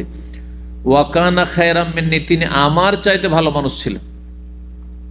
ফালাম ইউজাদ লাহু মা ইউকাফানু ফিহি, তার কাফন দেওয়ার কোনো ব্যবস্থা ছিল ইল্লা বুরদুহু, তার একটি চাদর, গায়ে শুধু একটি চাদর ছিল, একটি চাদর এখান থেকে নিচ পর্যন্ত বাঁধা ছিল, হাঁটুর নিচ পর্যন্ত একটা চাদর বাঁধা, ওই একটা চাদর শুধু গায়ে। ওয়াকোতেলা হামজা, হামজা রাদিয়াল্লাহু শহীদ হয়েছেন, নবী সাল্লাল্লাহু আলাইহি ওয়াসাল্লামের চাচা, সাইয়্যিদুশ শুহাদা। কোথায়? ওহদের যুদ্ধে। আও রাজুলুন আখার, আর একজন কথা বললেন, খায়রুম মিন্নি, তারা সবাই আমার চাইতে ভালো মানুষ ছিল, আমার চাইতে শ্রেষ্ঠ। ফালাম ইউজাদ লাহু মা ইউকাফানু ফি ইল্লা বুরদাহু, তাদের কাছেও তাদের একটি চাদর ছাড়া কাফন দেওয়ার কোনো সুব্যবস্থা ছিল না, আর কোনো কাপড়ই ছিল না, একটি চাদর। লাকাদ খাশিতু, আর আজকে আমার সামনে এত ভালো ভালো খাবার তোমরা নিয়ে এসছো, আমাকে ভয় লাগছে, আমি আশঙ্কা করছি। আনতা কুনাকাদ উজ্জারাত লানা তাইয়্যিবাতুনা ফি হায়াতিনা দুনিয়া, যে আমাদের জন্য পার্থিব জীবনে হয়তো এই সুন্দর সুন্দর রিজিকগুলি, উপজীবিকা, আহারগুলি অগ্রিম দিয়ে দেওয়া হয়েছে, দুনিয়াতে নগদ নগদ আমাদের পারিশ্রমিক দিয়ে দেওয়া হয়েছে। আল্লাহ হয়তো জান্নাত দেবেন না, বলেন তোরা দুনিয়াতে নেকির কাজ করেছি, তোর ভালো ভালো খাওয়িয়ে দিস, যা বিদায় যা। আল্লাহু আকবার, কত ভয় যে এমনটা না হয় যে যা কিছু নেকি করলাম দুনিয়াতে তার বদলা এগুলো দিয়ে দিলে ভালো ভালো খাবার, আর আখেরাতে কিছুই দিবেন না আল্লাহ। হয়তো এই ভয় আমাদের আছে। আজকে ধরেন আমরা দিনের কাজ করছি আর অনেকে হাতিয়ে দিচ্ছেন, আমাদের ভয় করা উচিত, ভয় করা উচিত, অথবা সম্মান করছে, ভয় করা উচিত যে হতে পারে যে এটাই হয়তো আমাদের সম্মানও না, আর এই সব যে হচ্ছে এটাই দুনিয়াতে আমাদেরকে নগদ নগদ দিয়ে দেওয়া হলো, অগ্রিম দিয়ে দেওয়া হলো, আখেরাতে পাবো কিনা এটা চিন্তা সবসময় থাকা উচিত, যে আল্লাহ আমার আখেরাত যেন বঞ্চিত না হয়, আখেরাত যেন পাই। সুম্মা জাআলা ইয়াবকি, তারপরে এই কথাগুলি বলার আবেগপূর্ণ কথা বলে তিনি কাঁদতে শুরু করলেন। সামনে রিওয়ায়াত আসছে কাঁদতে কাঁদতে আর খেতেই পারলেন না। মানুষের যখন কান্না চলে আসে ভিতরটা ফেটে, তখন আর খাবার ভিতরে ঢুকে না, খাবার ছেড়ে দিলেন। সারাদিন অনাহারে রোজায় ছিলেন, আর খেতে পারলেন না তিনি। রাদিয়াল্লাহু তাআলা। 26 নম্বর অধ্যায়, বাবুন, এই অধ্যায় হচ্ছে ইজালাম ইউজাদ ইল্লা সাওবুন ওয়াহিদ, কোন ব্যক্তির যদি একটি ছাড়া কোনো কাপড়ই না থাকে তাহলে কি করে কাফন দেবেন? ওই একটি কাপড়েই কাফন দেবেন। হ্যাঁ, বলছেন 1275 নম্বর হাদিস, সাদ বিন ইব্রাহিম বর্ণনা করেছেন তার পিতা ইব্রাহিম থেকে। তাহলে তার পিতা আগের হাদিসটিতে রয়েছে আনাবি হে তার ইব্রাহিম। বলছেন যে আন্না আব্দুর রহমান বিন আউফ রাদিয়াল্লাহু আনহু উতিয়া বিতামিন, আব্দুর রহমান বিন আউফ রাদিয়াল্লাহু তাআলার কাছে খাবার নিয়ে আসা হল। ওয়াকানা সায়মান, তিনি রোজাদার যে ছিলেন, সিয়াম অবস্থায় ছিলেন। আব্দুর রহমান আউফকে জানা আছে, 10 জনকে একটি হাদিসের নামে জান্নাতের সুসংবাদ দিয়েছেন দুনিয়াতে। তারা দুনিয়াতে চলাফেরা করছেন, বলছেন এরা জান্নাতি, এরা জান্নাতি। তাদের একজন, 4 জন খলিফা, আর 4 খলিফার পরে আরো 6 জন, তাদের একজন আব্দুর রহমান আউফ। খাবার পরিবেশন করা হইল, রোজায় ছিলেন। মনে পড়ে গেল কথা, দুঃখের কথাগুলি বিগত যুগের। বলে কোতেলা মুসাব বিন উমাইর, মুসাব বিন উমাইরকে হত্যা করা হয়েছে, কাফেররা হত্যা করেছে, নিহত হয়েছেন, শহীদ হয়েছেন। ওয়া হুয়া খায়রুম মিন্নি, আমার চাইতে উৎকৃষ্ট ছিলেন। কুফফিনা ফি বুরদিহি, তার একটি চাদরে তাকে কাফন দেওয়া হয়েছে। ইন গতি, এমন চাদরের চাদর ছিল, ইন গতিয়া রাসু, তার মাথা যদি ঢাকা হইতো, বাদাত রিজলা, পা খুলে যেত। ওয়াইন গতিয়া রিজলাহু, তার 2 পা যদি ঢাকা হইতো, বাদা রাস, তার মাথা খুলে যেত। ওয়া ওরাহু, আমার খেয়াল হচ্ছে, কালা, তারপরে বর্ণনা করেছেন হামজার কথা, কোতেলা হামজা, তো হামজাও শহীদ হয়েছেন। ওয়া হুয়া খায়রুম, তিনি আমার চাইতে উৎকৃষ্ট মানুষ ছিলেন, ভালো মানুষ ছিলেন। সুম্মা বসিতা লানা মিনাদ দুনিয়া মা বসিতা, আমাদের জন্য পার্থিব জগৎকে, দুনিয়ার ভোগের সামগ্রীকে করা হয়েছে, অফুরন্ত করে দেওয়া হয়েছে। হ্যাঁ, অঢেল ধন সম্পদ দিয়ে দেওয়া হয়েছে, মানুষকে অভাব মুক্ত করে দেওয়া হয়েছে। এমন হয়নি যে আজকালকার মতো এত সচ্ছল হয়েছে। তারপরে বলছেন যে আমাদের জন্য দুনিয়াকে প্রশস্ত করে দেওয়া হয়েছে, মানে যথেষ্ট খাবার দাবার ইত্যাদি যে পাচ্ছি। আওখাল ওতিনা মিনাদ দুনিয়া মা ওতিনা, আমাদেরকে দুনিয়া থেকে যা দেওয়ার তো দেওয়াই হয়ে গেছে। ওয়াকাদ খাসিনা, আমাদেরকে ভয় লাগছে। আন্তাকুন হাসানাতুনা উজ্জিলাত লানা, যে আমাদের নেকিগুলি অগ্রিম দুনিয়াতে হয়তো দিয়ে দেওয়া হলো নাকি, নেকির বদলা। সুম্মা জাআলা ইয়াবকি, তারপরে কান্না করতে লাগলেন। হাত্তা তারা খাতা, এমনকি খাবার তিনি ছেড়েই দিলেন, খেতে পারলেন। আল্লাহ, মুসাব বিন উমাইর জানে, আল্লাহু আকবার। এমন না যে কোনো গরিবের ছেলে ছিলেন, মক্কায় যখন ছিলেন কাফের অবস্থায় এত এত পয়সাওয়ালার এত সম্ভ্রান্ত পরিবারের ছেলে ছিলেন আর এত ধনী পরিবারের ছেলে ছিলেন, বলছেন যে একদিন একটা কাপড় পরলে দ্বিতীয় দিন আর পরতেন না। এরকম আমাদের মধ্যে কেউ নেই, আমরা কেউ না, আমরা বছরকে বছর চালাচ্ছি। আমার কাপড় তো 10 বছর 15 বছরে ছিঁড়ে না। এই যে কাপড়গুলি আছে আল্লাহ বরকত দিয়েছে। স্যান্ডেল একটা আছে 3 বছর হয়ে গেল, 4 বছর করোনার আগে থেকে, ছিঁড়বে কখন যে আরেকটা নিউ হতে ছিঁড়ছেই না, আল্লাহ বরকত দিয়েছে। আমি আমার ছেলেদেরকে বলি যে তোমাদের 6 মাসও যায় না, 3 মাস যায় না একটা করে স্যান্ডেল পাল্টাইতে হয়, না হয় সেলাই করে দিতে হয়, আর আমার কেন ছিঁড়ে না? দেখো 3 বছর স্যান্ডেল, তো ওদের দেখে দেখো, দেখবেন এইটা এর নাম বরকত। আসলে আমি আমার জীবনে আলহামদুলিল্লাহ বরকতটা আমি অনুভব করি। আমার একটা লুঙ্গি ছিল, শেখ আব্দুল মতিন সালাফি রাহমাহুল্লাহ, আমার সমন্তি এরশাদ আমলে 8 বছর সৌদি আরব পক্ষে দায়ী ছিলেন বাংলাদেশে। সর্বশেষ তার ইন্তেকাল, হার্ট অ্যাটাকে ইন্তেকাল করেছেন। দেশে গেলাম তো একটা হাদিয়ে দিলেন, আপনার 2004-5-এর দিকে লুঙ্গি একটা হাদিয়ে দিলেন। সে বাংলাদেশি লুঙ্গি, একদম ঢিলাঢালা, বুঝতে পারছেন। ইন্ডিয়ান লুঙ্গিগুলো তো টাইট থাকে, আজকাল শুরু করেছে ওরা, হয় সুন্দর লুঙ্গি একটা দিলেন। লুঙ্গিটা আমার কাছে প্রায় 13-14 বছর ছিল। ছিঁড়ে না রে বাবা, কেন ছিঁড়ে না? এই না যে আমার কাছে 10টা লুঙ্গি আছে সেই জন্য, আমার কাছে ঠিক আছে 3-4টা থাকে, ঠিক আছে 3-4টা লুঙ্গি। আর লুঙ্গি কখন বা পরি? হ্যাঁ, মসজিদেও তো যাওয়া যায় না লুঙ্গি পরে। এক সময় যেতাম, এইখানেও যেতাম লুঙ্গি পরে, ফজরটা যেতাম, এই মহল্লাতে ফজরে যেতাম। তারপর চিন্তা করছেন এটাও শোভা পায় না, ভালো লাগে না, কেমন লাগে জানো বা। তো শুধু ওই বাসাতে জোহর থেকে আসর, আবার রাত 10টা থেকে নিয়ে সকাল 8টা-9টা। হ্যাঁ, তো 12 বছর 14 বছর লুঙ্গির বয়স। আল্লাহু আকবার, আল্লাহ বরকত দান করেন সবাই, আল্লাহ আমাদের বরকত দান করেন। কি বলছিলাম, কি বলতে কি বললাম? এ মুসাব বিন উমাইর, আমরা তার কাছে কিছুই না। চিন্তা করুন দেখি, একটা কাপড় একদিন, কত বিলাসিতার জীবন তার ছিল, যে একদিন একটা কাপড় পরে নিলে যা অন্যকে পরে, আমি না। যৌবনকালে ইসলাম কবুল করলেন, আল্লাহ অন্তরে ইসলাম দিয়ে দিলেন এই যুবকের। ইসলাম কবুল করলেন, কোরআনের যথেষ্ট জ্ঞান ছিল, দিনের জ্ঞান ছিল, তাকে প্রথম দায়ী বানিয়ে, মদিনার প্রথম দায়ী বানিয়ে এবং নবী সাল্লাল্লাহু আলাইহি ওয়াসাল্লামের দূত বানিয়ে তাকে মদিনা পাঠিয়ে দিলেন। নবী সাল্লাল্লাহু আলাইহি ওয়াসাল্লাম মদিনা, মক্কাতেই, এখন হিজরত করতে পারেননি, হিজরত করেননি, আল্লাহর হুকুম হয়নি। যাও মদিনা, বেশ কিছু লোকের ইসলাম গ্রহণ করেছে, তাদেরকে তুমি ইসলামের শিক্ষা দাও, আর অমুসলিমদেরকে সেখানে গিয়ে দাওয়াত দাও। দায়ী এবং কোরআনের শিক্ষক, দিনের শিক্ষক, ওস্তাদ, মুআল্লিম করে পাঠালেন মদিনায় মুসাব বিন উমাইর। দ্বিতীয় হিজরিতে যখন যুদ্ধ হইল বদর, তারপরে তৃতীয় হিজরিতে ওহদ হইল, ওহদে গিয়ে শহীদ হয়ে গেল। যেই লোকটি একবার একদিন একটা কাপড়, দ্বিতীয় দিন আর ওই কাপড় ছুঁইতেন না, তার শেষ অবস্থাটা দেখেন ইসলাম কবুলের পরে।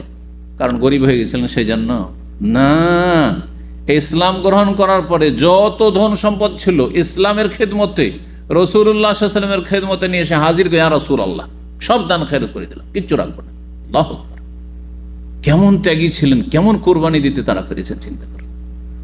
সাধারণ একজন মানুষ হিসাবে একটি চাদরে জীবন যাপন করছে, একটি চাদরে তিনি ওহদের ময়দানে লড়াই করে যাচ্ছেন, শরীরে একটা শুধু কাপড় বাঁধা আছে, আর ওই অবস্থায় শহীদ হয়ে গেলেন। আর তো কাপড় নেই, বাইরে থেকে কোনো কাফনের ব্যবস্থা নেই, তার গায়ে শুধু একটি কাপড়, দুটাও নেই, যে একটা লুঙ্গি আছে, একটা চাদর আছে, দুটো দিব, যেমন এহরাম অবস্থায় থাকা ব্যক্তির ক্ষেত্রে নবী সাল্লাল্লাহু আলাইহি ওয়াসাল্লাম বলেছেন, দুটোও নেই, একটি কাপড়।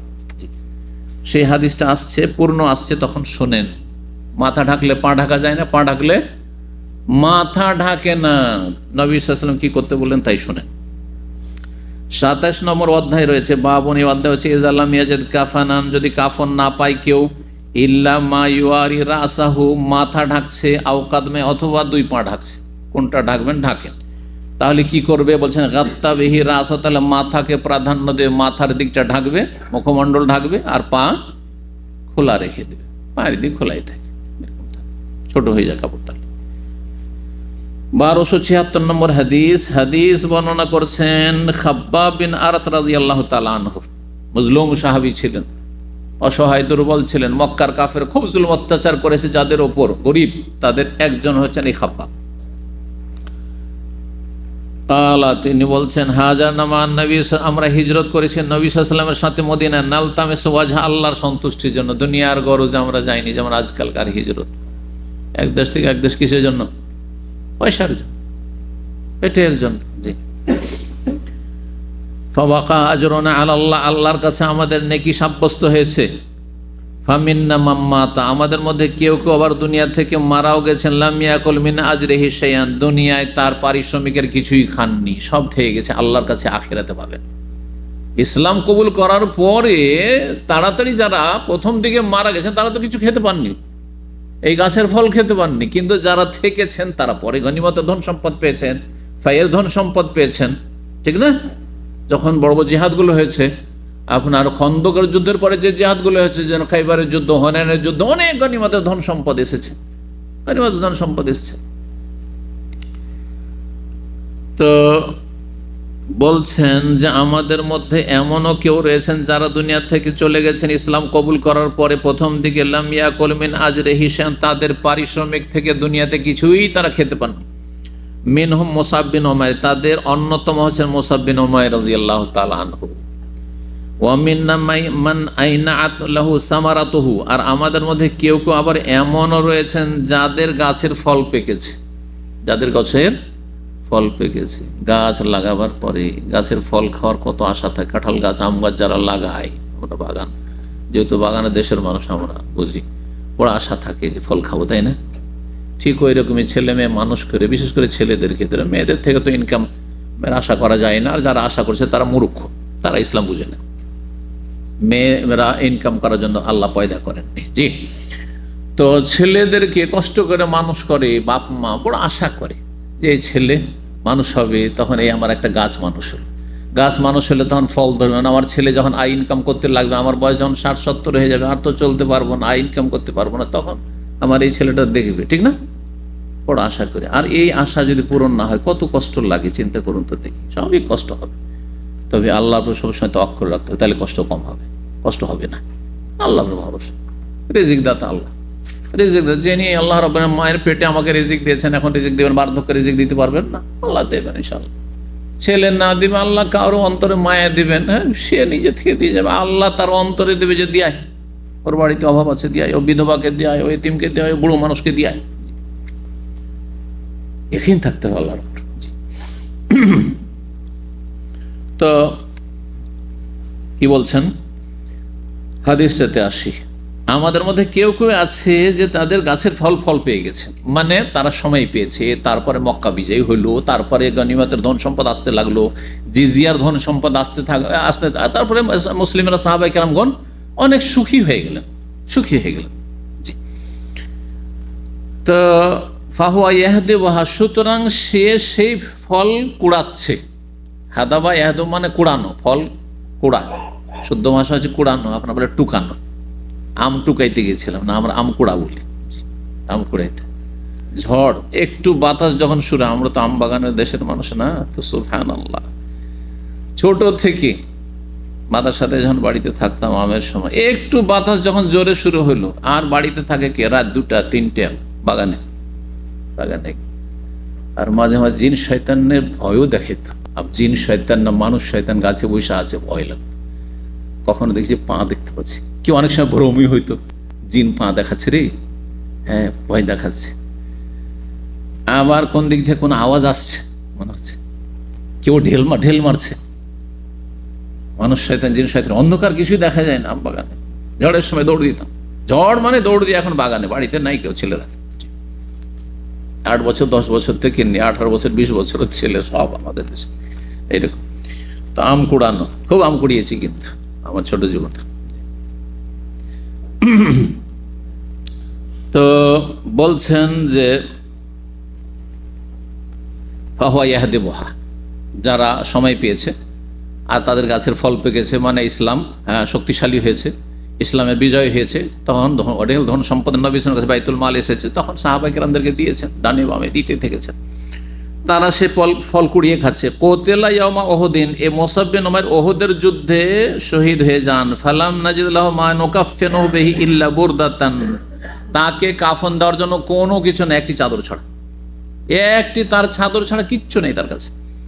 এজা গাত্তাইনা বিহা রাসাহু, তা দিয়ে যখন তার মাথা ঢাকছিলাম, খারাজা, দুই পা বেরিয়ে যাচ্ছে। ওয়াইজা গাত্তাইনা রিজলাই, দুই পা যখন ঢাকতে যাচ্ছি, খারাজা রাসহু, মাথা, তখন মুখমণ্ডল বেরিয়ে যাচ্ছে।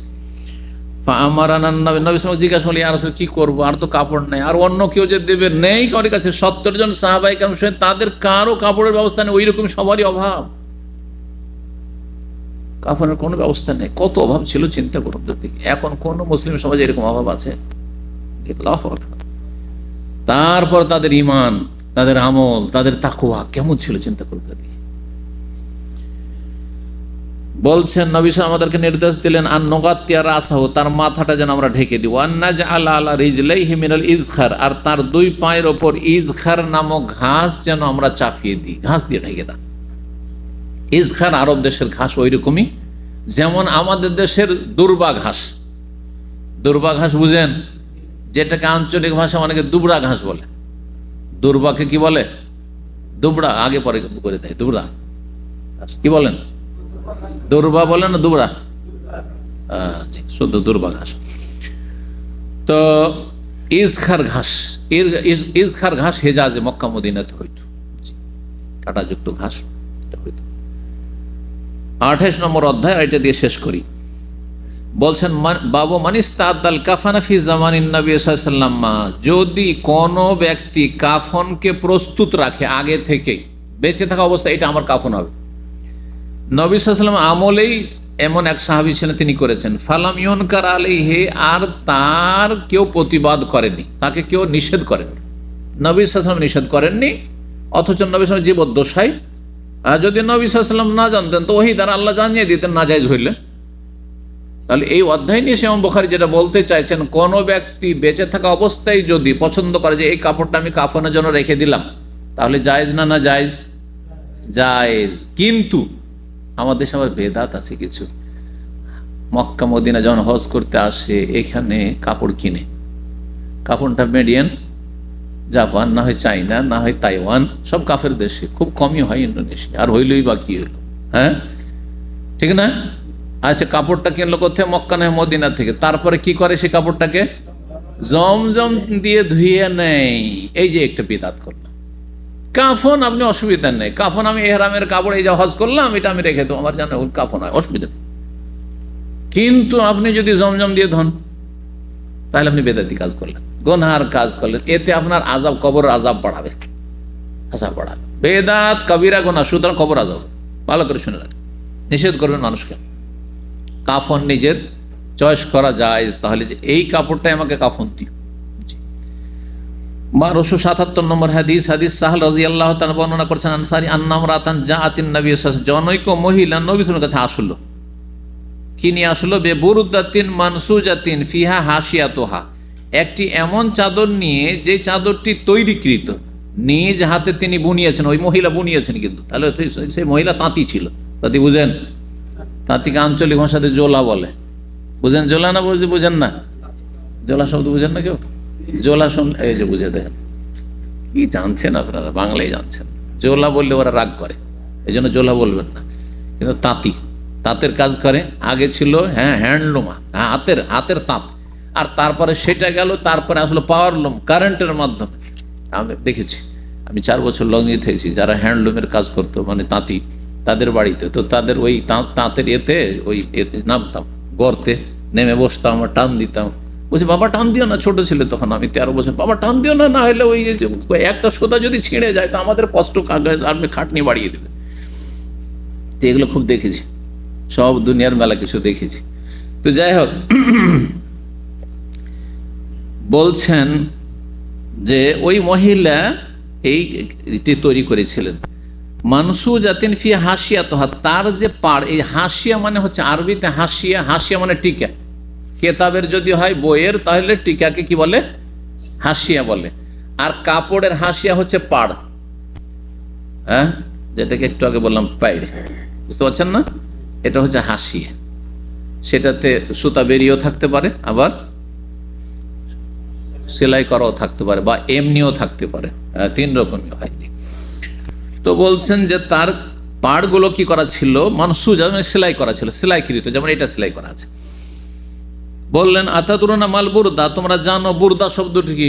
বুরদা শব্দটি বিরল শব্দ, আরবরা সাধারণত ব্যবহার করে না, সামলা ব্যবহার করতো চাদরকে, তারা বলতো।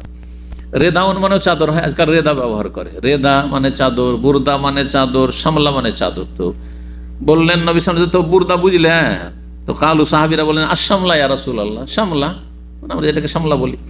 কালার নাম, হ্যাঁ হ্যাঁ তাহলে বুঝেছো। কালাত, বললেন ও মহিলা, নাসাজতুহা বেয়াদি, আমি নিজ হস্তে এই কাপড়টি বুনিয়েছি।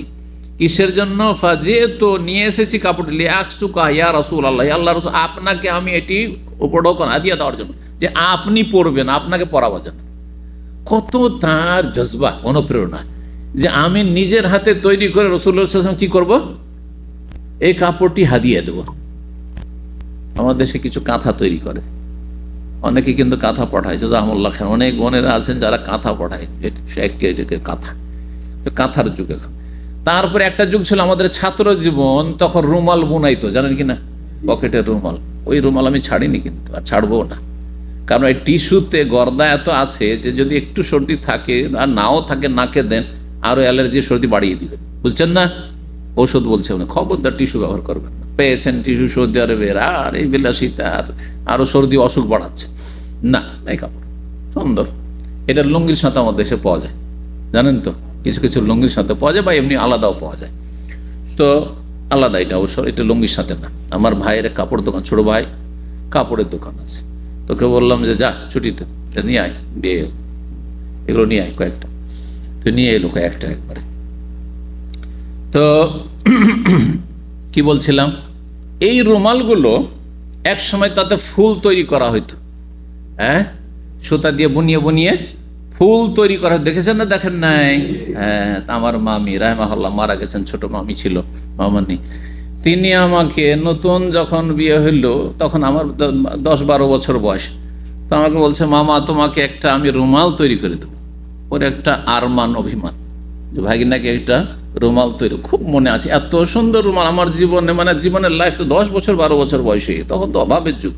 এই যে রুমাল আর ফুল, সুন্দর সুন্দর ফুল, মানে তাতে করে সে বানিয়েছে, তো অনেক দিন ছিল সেই রুমাল আমার কাছে। আর এই রুমালগুলো আমি ছোটকালে অনেক ব্যবহার করেছি, এছাড়াও ওই একটা যুগ ছিল এরকম, যে ফুল তোলা রুমাল, তাতে ফুল থাকতো। তো এই মহিলা সাহাবিয়া নবী সাল্লাল্লাহু আলাইহি ওয়াসাল্লামের কাছে সে কাপড়টি নিয়ে এসে হাদিয়ে দিলেন। ফাখাযাহান নবী সাল্লাল্লাহু আলাইহি ওয়াসাল্লাম সেটি সাদরে গ্রহণ করলেন। মুহতাজান, এমন ভাবে নিলেন, আবেগপূর্ণ ভাবে, যে যেন তিনি এই কাপড়ের মুখাপেক্ষী, মানে প্রয়োজন ছিল না, কত সুন্দর কত সুন্দর, না আমি ব্যবহার করবো, ধরেন আমি বলছি, তাতে বুঝতে পারছেন যে আমি এটার প্রয়োজন বোধ করছি। আর যদি আপনি একটা হাদিয়া দিলেন, রেখে দেন, তাহলে আপনি বুঝবেন না না আমার হাদিয়াটাকে ওইভাবে নিলেন না, আগ্রহের সাথে নিলেন না, ঠিক না? বড় আগ্রহের সাথে নিলেন সেটা। তারপরে ফাখারাজা এলেই না, একদিন নবী সাল্লাল্লাহু আলাইহি ওয়াসাল্লাম ওই কাপড়টা পরে, চাদরটা পরে বের হলেন। ওয়াইন্নাহা এজার, সেটি ছিল নবী সাল্লাল্লাহু আলাইহি ওয়াসাল্লামের এজারের মতো, মানে শরীরে জড়িয়ে বের হলেন। ফাহাসসানাহা ফুলান, অমুক ব্যক্তি সেটাকে খুব চমৎকার মনে করলো, তাকে খুব সুন্দর লাগলো। এই অমুক কে ছিল? আব্দুর রহমান বিন আউফ, অন্য রিওয়ায়াতে আব্দুর রহমান বিন আউফ সাহাবী। তো ফাকালা, তাকে এত ভালো লেগেছে দেখে বলছে, উকসো নিহা মা আহসানাহা, আমাকে এটা পড়তে দিয়ে দেন, কতই না চমৎকার, কতই না সুন্দর, এটা আমাকে দিয়ে দেন ইয়া রাসূলুল্লাহ। তাদের কত যে প্রয়োজন ছিল, অভাবও ছিল। নবী সাল্লাল্লাহু আলাইহি ওয়াসাল্লামের কাছে তো আসতে আছে হাদিয়া, বিভিন্ন লোক দিচ্ছে, আর জিনিসটা সুন্দরও লেগেছে, ইয়া রাসূলুল্লাহ খুবই সুন্দর, আমাকে দিয়ে দেন আপনি। আব্দুর রহমান এই কথা বলাতে অন্য সাহাবীরা এটাকে খারাপ ভাবে নিল না, এটা বলা ঠিক হয়নি তার। নবী সাল্লাল্লাহু আলাইহি ওয়াসাল্লাম বড় আগ্রহের সাথে নিলেন, আর পরে এসছেন, আর চেয়ে ফেললো। নবী সাল্লাল্লাহু আলাইহি ওয়াসাল্লাম তো কাউকে না করবেন না, কোনো কিছুতে না করতেন না, দিয়েও দিলেন তাকে। বলছেন যে সুম্মা সাআলতুহু, বলছেন ফাকাল কওম, জনগণ বলল, মা আহসানতা, তুমি ভালো কাজ করলে না। লাবেসাহান নবী সাল্লাল্লাহু আলাইহি ওয়াসাল্লাম মুহতাজান, নবী সাল্লাল্লাহু আলাইহি ওয়াসাল্লাম এটা পরিধান করেছিলেন আর মুখাপেক্ষী হয়ে, মানে আগ্রহী হয়ে। সুম্মা সাআলতুহু, তারপর তুমি চেয়ে ফেললে, ওয়া আলিমতা, তুমি জানো যে আন্নাহু লা ইয়ারুদ্দু, তিনি খালি হাতে ফিরিয়ে দেন না, কাউকে না করবেন না তিনি। কালা বললেন, আব্দুর রহমান কি বলছেন, ইন্নি ওয়াল্লাহি, আমি আল্লাহর কসম করেছি, মা সালতুলি আলবাসাহ, আমি এটা কিন্তু নিজে পরিধান করার জন্য যে পরবো এই জন্য কিন্তু আমি চাইনি, আমি অন্য নিয়তে চেয়েছি। সেটা কি, ইন্নামা সালতু, আমি চেয়েছি এই চাদরটি খুব ভালো লেগেছে, লেতা কোনা কাফানি, যাতে আমার কাফন হয়ে যায়। আব্দুর রহমান বলছেন আমার যাতে কাফন হয় আমার মরার পর। তাহলে কত আগে থেকেই তিনি কাফনকে প্রস্তুত, অথচ বিয়ে করেছেন নবী সাল্লাল্লাহু আলাইহি ওয়াসাল্লাম, মদিনা হিজরত করে এসেছেন, আর দেখছেন আব্দুর রহমান বিয়ে করেছেন। হ্যাঁ, আর 10টা বছর, 8-10টা বছর, তাই না? এই 10 বছরে আর কত বয়স হয়েছে, বুঝা গেছে? আগে থেকে মরার জন্য প্রস্তুত। আর এই যুবকরা কোনো চিন্তা করছেন যে কখন মরণ চলে আসবে? না না না, এখন তো আমার 30 হইল, হ্যাঁ মরবো তো 70-80 বছর, তাই না? এইরকম আজকাল অধিকাংশ মানুষের চিন্তা। তো যাই হোক, কথা লম্বা হয়ে যাচ্ছে আর হাদিসও শেষ হচ্ছে। বলছেন যে আমি চেয়ে নিয়েছি কিসের জন্য, লেতা কোনা কাফান, আমার যাতে কাফন হয়ে যায়। কালা সাহাল, সাহাল বলছে ফাকানাত কাফান, সেটাই তার কাফন হয়েছিল। আব্দুর রহমান যখন মারা গেছে সেটাই তার কি হয়েছিল, কাফনে দেওয়া হয়েছিল। তাহলে কাফন আগে থেকে রেডি করে প্রস্তুত রাখা যায়, এই হাদিস দ্বারা আর এই অধ্যায় দ্বারা প্রমাণ করলেন ইমাম বুখারী রাহিমাহুল্লাহ। এখানে আলোচনা শেষ করছি। ওয়া সাল্লাল্লাহু আলা নবিয়িনা মুহাম্মদ ওয়া আলা আলিহি ওয়া সাহবিহি আজমাইন।